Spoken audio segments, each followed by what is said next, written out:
If a task takes less than 2 minutes, do it right now.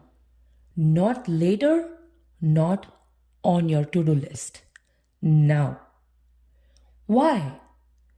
Because it lives in your brain as a mental load. Delete it immediately. Check email for 2 minutes? Do it right now. Reply to one message? Now.